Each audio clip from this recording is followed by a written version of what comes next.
महाराष्ट्रातील अहिल्यानगर जिल्ह्यामधील साहित्य, कला आणि सांस्कृतिक वारसा लाभलेलं हे संगमनेर शहर. याच शहरातून आपल्या कलेच्या माध्यमातून संपूर्ण राज्यभर व्यंगचित्रकार म्हणून ओळख प्राप्त झालेलं आणि सध्या लेखक म्हणून नावारूपास येत असलेलं व्यक्तिमत्व म्हणजे माननीय अरविंदजी वसंतराव गाडेकर.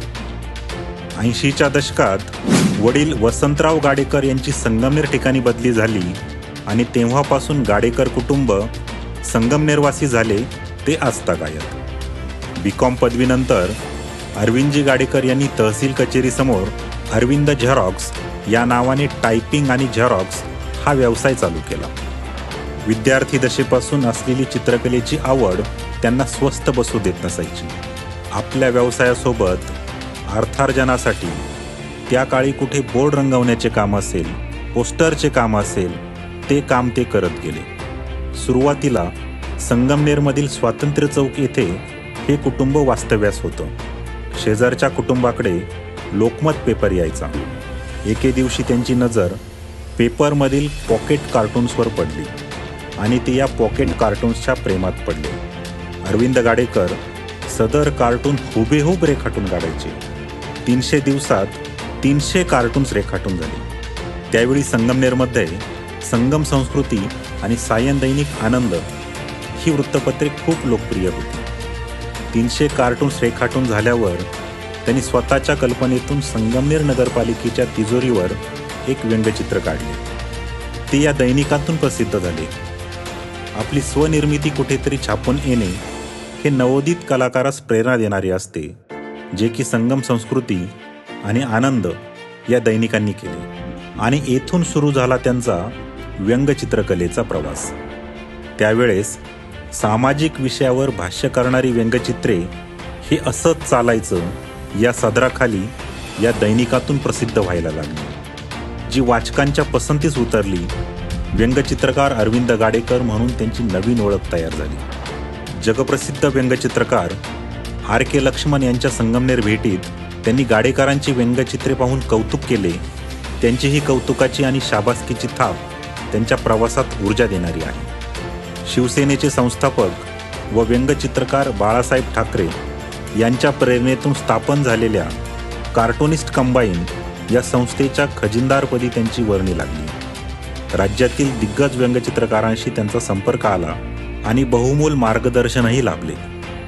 कार्टूनिस्ट कंबाईन आयोजित राज्यस्तरीय व्यंगचित्र प्रदर्शनात त्यांच्या चित्रांची निवड व्हायला लागली.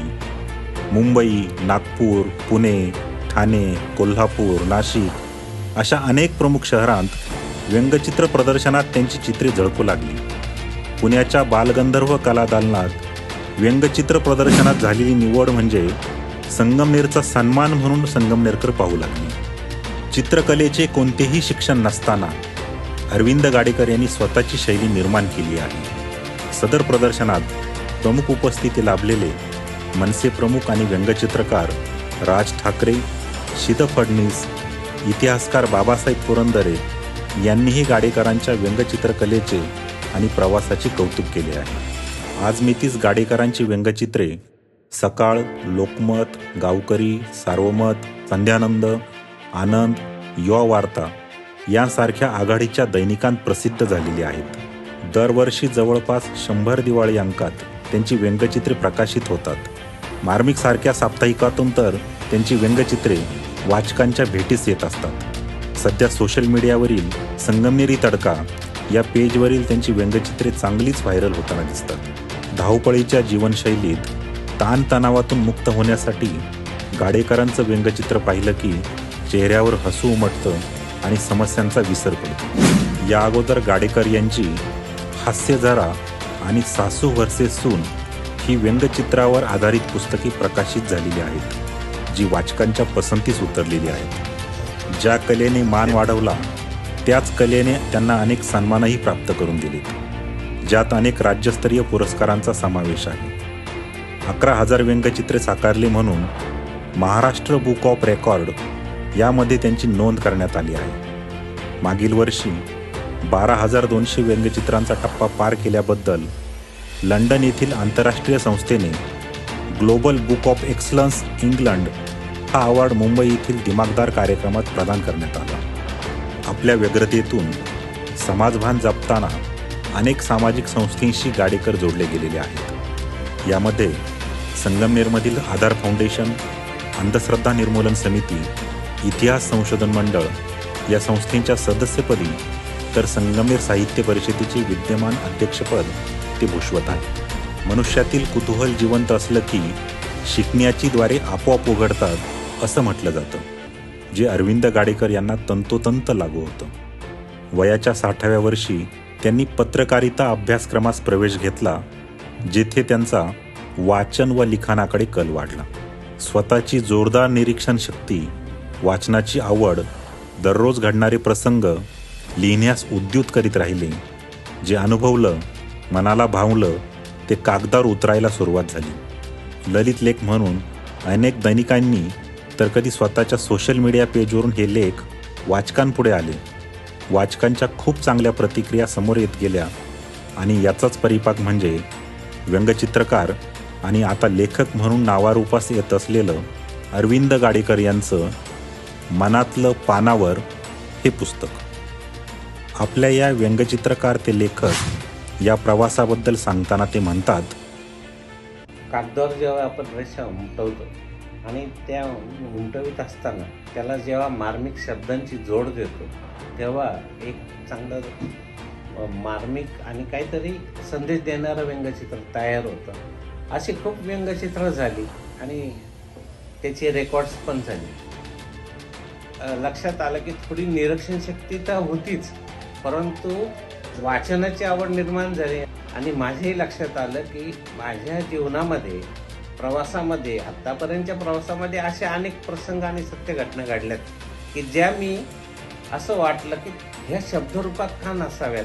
त्या ज्यावेळेस लिहिल्या आणि त्या लोकांना भावल्या, नंतर त्याच्यातनं मला चांगल्या प्रतिक्रिया ऐकायला मिळाल्या, वाचायला मिळाल्या. काहींनी मला फोन करून सांगितलं की मला ही कथा खूप आवडली. म्हणजे जर आपण इतक्या चांगल्या कथा लिहित असू, आणखी लिहिण्यासाठी आपल्याला जर अशा प्रतिक्रियांची दाद मिळत असेल तर मग आपण या कथांचं पुस्तक का करू नये. मग त्याच सगळ्या पाठबळामुळं, वाचकांच्या पाठबळामुळं मी हा कथासंग्रह केला मनातलं पानावर.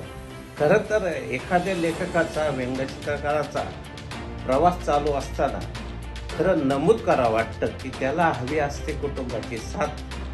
मला माझ्या कुटुंबाची साथ मिळाली, मित्रमंडळांची साथ मिळाली, नातेवाईकांची साथ मिळाली आणि त्यामुळंच हा जो यशस्वी प्रवास चालू आहे तो आजपर्यंत जो आहे तो तुमच्या समोर आहे. या पुस्तकातील ललित लेख म्हणजे गाडेकर यांच्या अवतीभोवती घडलेले प्रसंग तर आहेतच, परंतु ते आपल्याही मनाला हळुवारपणे स्पर्शून जाणारे आहेत. व्यवसायातून छंद, छंदातून व्यंगचित्रकला आणि व्यंगचित्रातून साहित्य हा अरविंद गाडेकर यांचा बहुआयामी प्रवास आहे. त्यांची प्रत्येक कलाकृती समाजाला विचार करायला लावते आणि हसवताना अंतर्मुखही करते. अरविंदजी, आपल्या या साहित्यकृतीस आणि पुढील वाटचालीस मनापासून शुभेच्छा.